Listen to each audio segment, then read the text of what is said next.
is your favorite part of Cabaret?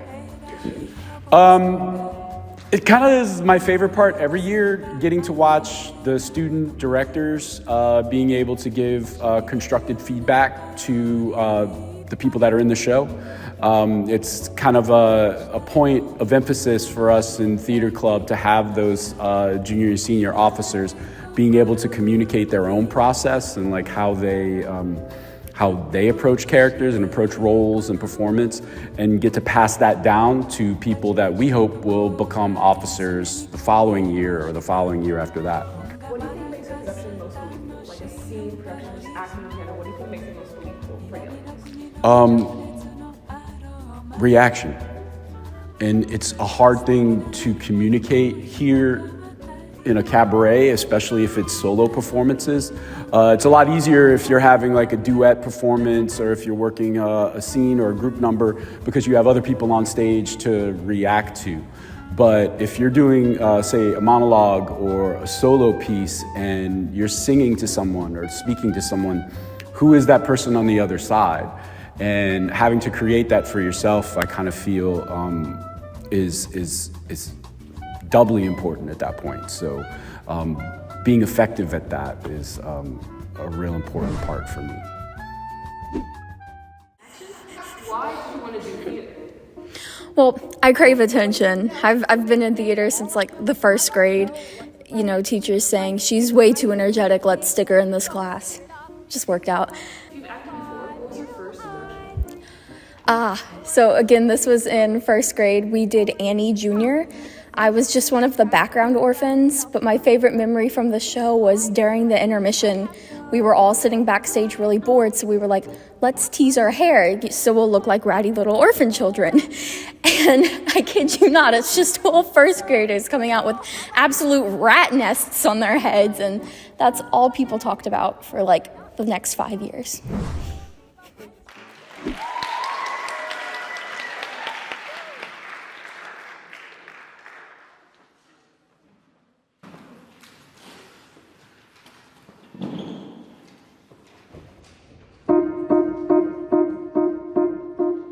Write what you know, so they say. All I know is I don't know what to write or the right way to write it. This is big, lady, don't screw it up.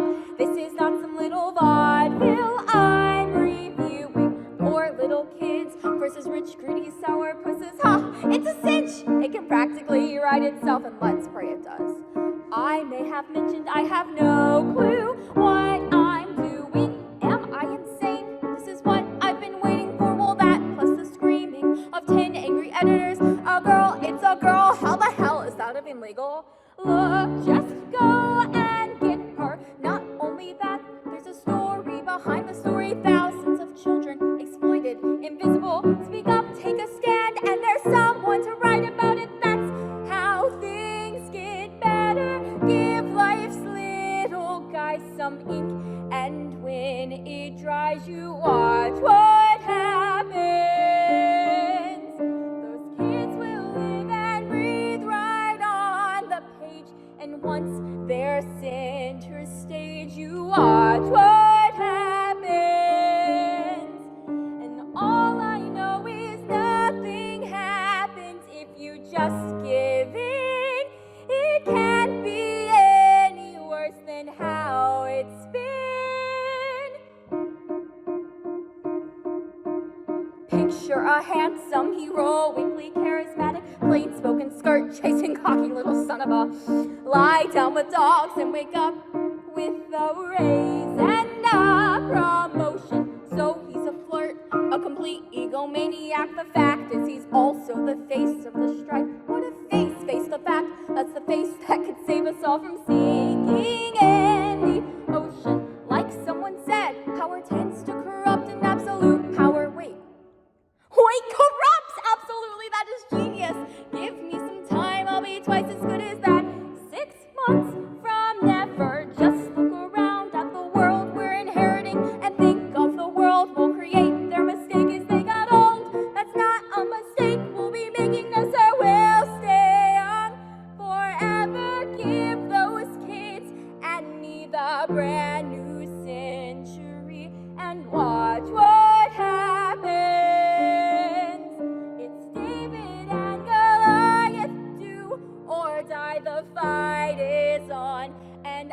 and watch what happens.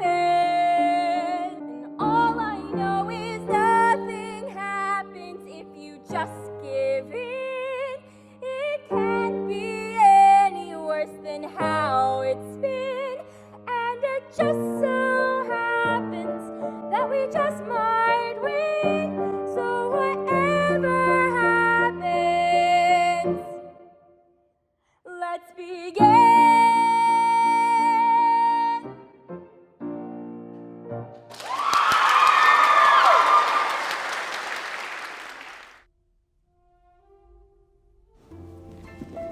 Surprise. Thank you. Do you have a connection to your character? No. I like picking my characters with something that, like, me as a person would completely not connect to. So a 30-year-old woman with love life problems is kind of perfect. What do you enjoy about theater or acting in the beginning? Like, what got you into it? I think what got me into it was my siblings, but when I really started, I loved the fact that I could explore completely different perspectives than my own when I was another character.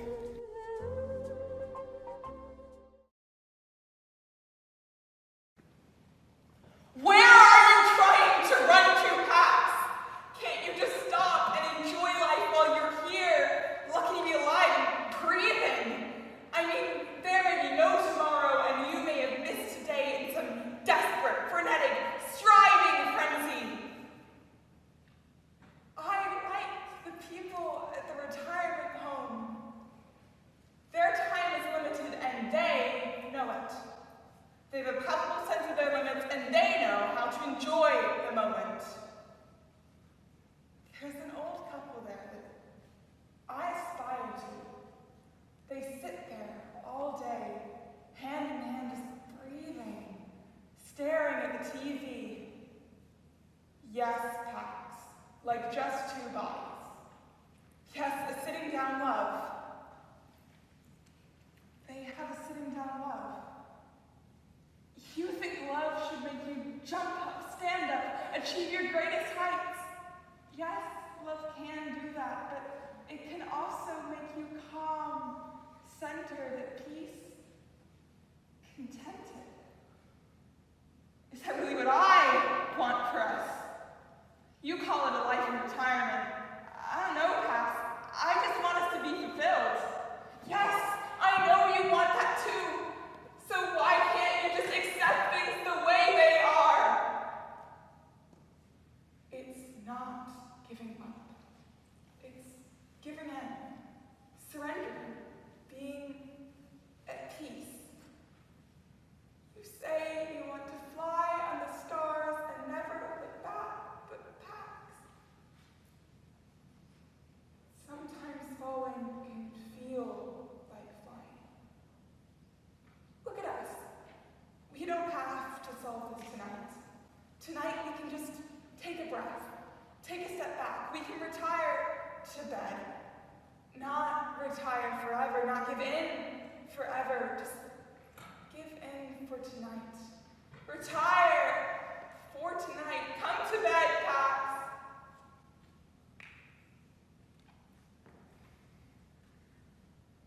Just come to bed. Thank you.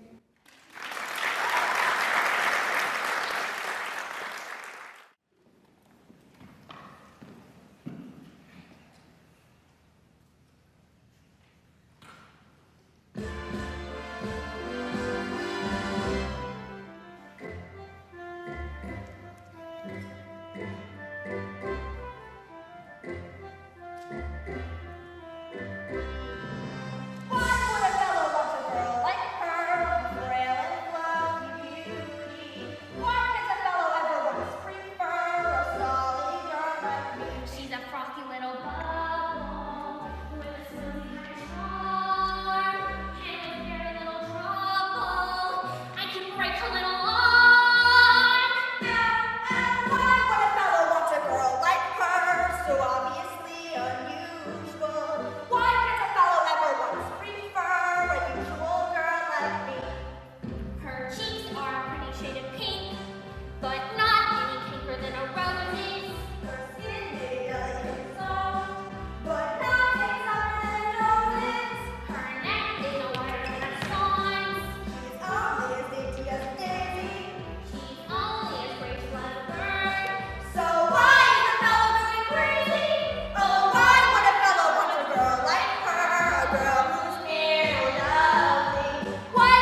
have roses and violets and chrysanthemums all blooming at the same time. It's funny, I used to take it all for granted, and now I've just gone crazy about everything to do with nature. Haven't you? Oh, I wish you had a religion, Peter. Oh, I don't mean you have to be Orthodox, or believe in heaven and hell and purgatory and things. I just mean some religion. It doesn't matter what, just to believe in something. When I think of all that's out there, the trees, the flowers, and the seagulls, when I think of the dearness of you, Peter, and the goodness of people we know, all risking their lives for us every day. When I think of these things, I'm not afraid anymore. I find myself and God and I just... We're not the only people who've had to suffer. There's always been people who've had to. Sometimes one race, sometimes another, and yet, I know it sounds terrible. Trying to have faith when people are doing such horrible things. But, you know what I sometimes think? I think the world may be going through a phase, the way I was with Mother. It'll pass. Maybe not for hundreds of years, but someday, I still believe, in spite of everything, that people are really good at heart. Peter, only you look at it as part of a great pattern, that we're all just a little minute in life. Look at us, going at each other like a couple of stupid grown-ups. Look at the sky now. Isn't it lovely? Thank you.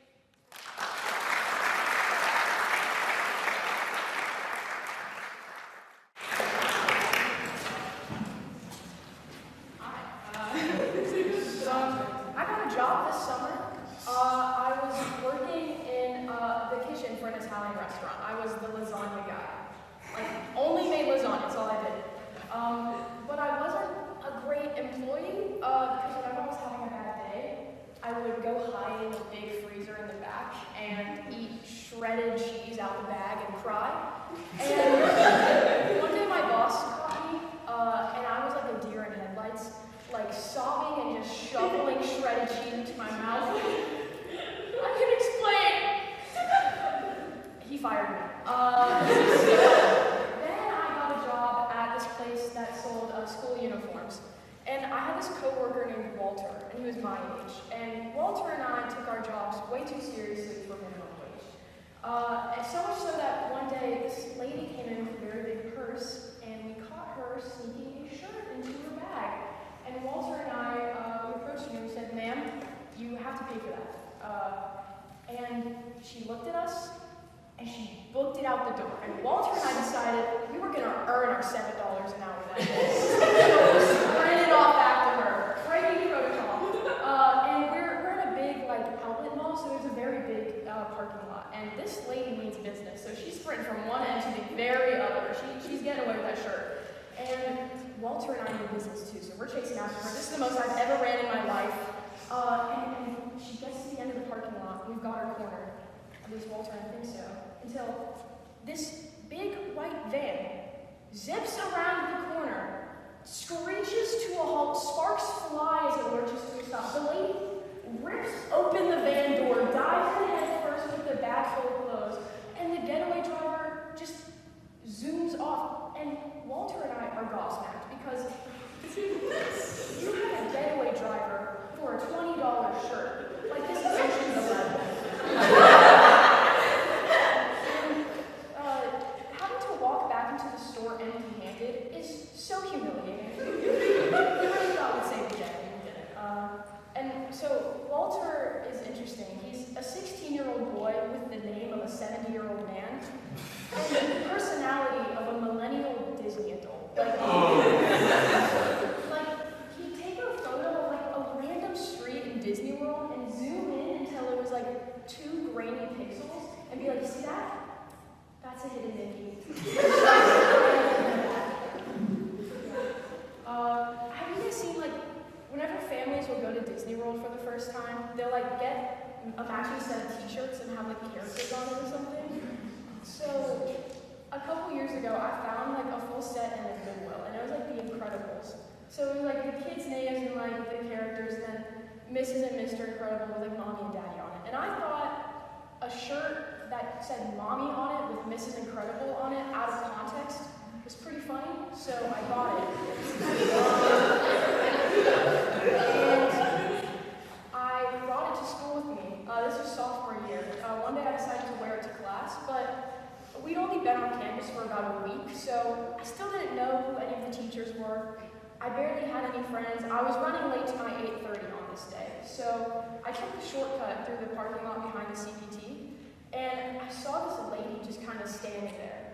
And she had like a frizzy bob and like a denim jacket and a long floral skirt. And at my old school, we just had homeless people lurking. So I assumed every school did. So, and also at my old school, we learned the hard way to be nice to the homeless people or they got hostile. So I have to say good morning to the lady, and before I can even get a word out, she looks at me and she goes, "Mommy!"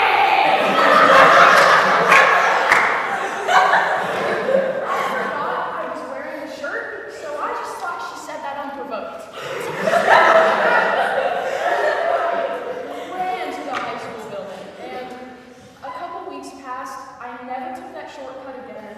I told my friends about it, and one day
describe your character in one word.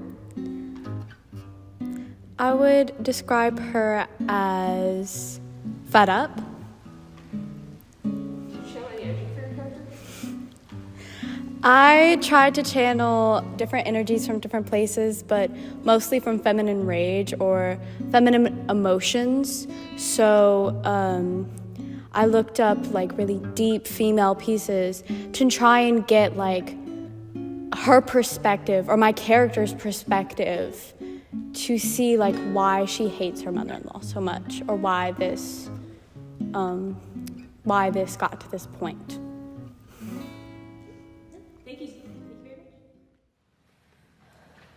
Oh, don't try and fool me with warmth. You hate me worse than poison. And I hate you. I'm glad I listened. You wanted to put doubt and disgust for himself in his mind and make him blame me for a greedy fool who made him a slave and killed his fine hopes dreams. It's little you know, Simon. If you are his mother, sure, what man doesn't complain of his work and pretend he's a slave? But if you ever saw him when he comes home to me, so proud and happy because he's beaten someone on a sale, laughing and boasting, you wouldn't hope he'll use his old dream of a book that'll change the world to satisfy him. I know what he really wants. The world as it is.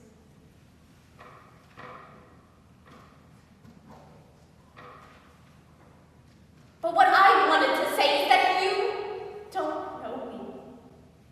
I may have greed in me. I've had good reason to have. There is nothing like hunger make you greedy. But what you don't know about me is that there is love inside me too, great enough to destroy all the greed in the world. And if I thought that meant his happiness, then I live here in this hut, rented to him, stealing praise from the farmers to feed him, begging pennies with my children on the road to buy pen and ink and paper for his book. And still, I laugh with the joy of love.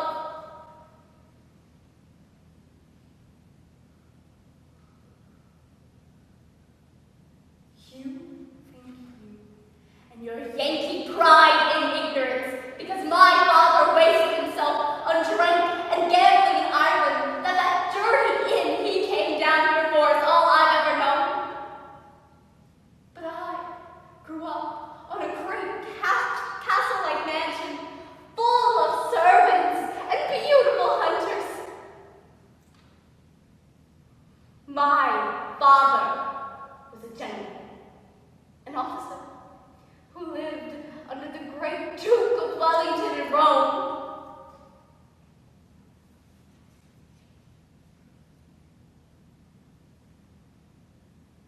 I beg your pardon for boring you with talk of my father. He was nothing but a drunken fool full of lying facetious. But what I said is all true and safe. I don't care what you know, but stay in your dreams and leave me and mine alone. Simon is mine now.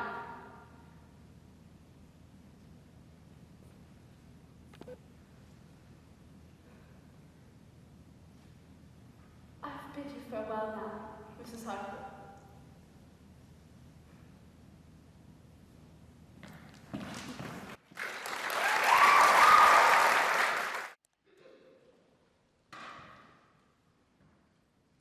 I would like to call upon the leniency of the jury. Not because I didn't know what I was doing. I knew what I was doing. Although, please keep in mind, it wasn't actually me who killed Dave. I didn't shoot at anyone or anything.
word might have been too strong a way to fight back, but I hope you understand my impulses, if not the severity of my actions.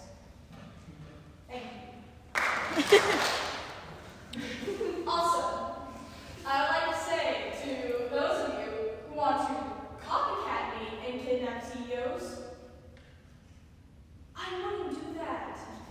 That's a bad idea, despite the manifesto I wrote saying it was a good idea.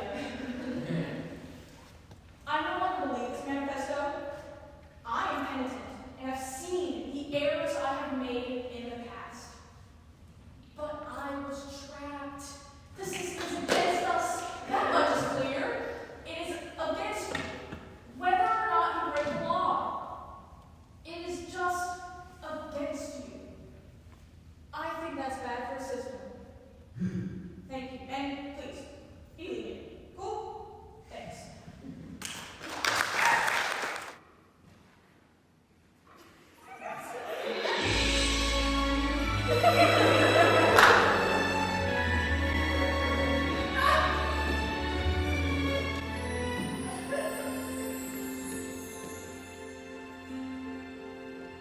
Once in every show there comes a song like this. It starts off soft and low and ends up with a kiss. But where is the song that goes like this? Where? A sentimental song that casts a magic spell. They all will come along, will overact like hell. This is the song that goes like this. Yes, it is. Now we can go straight into the midway, a bridge that is too far for me. I'll sing it in your face while we both embrace, and then we change the keys. It's awfully high for me, but everyone can see we should have stayed in D, singing a song that goes like this. I'm feeling very proud. You're singing on the loud. It's the way up to the road. You're standing on my toes. Singing a song that goes like this. I can't believe it's long. It's far too long, I'm sure. That's the trouble with this song. It goes on and on and on. This is the song that is too long. We'll be singing this till dawn. You wish that you were born. Let's stop this damn refrain before we don't sing. The song always ends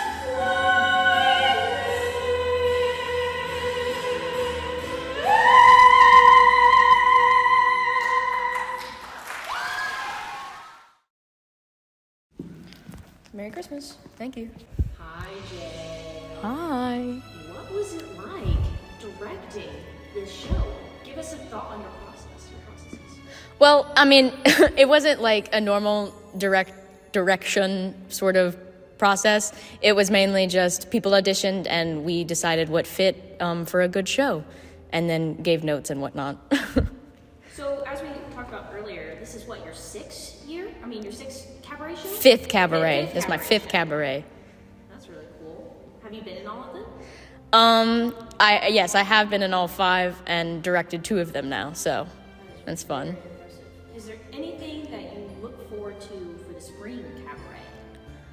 I hope it's just as diverse in terms of pieces because this was probably the most wide range of different types of theatrical performances we have had and I'm very proud of that.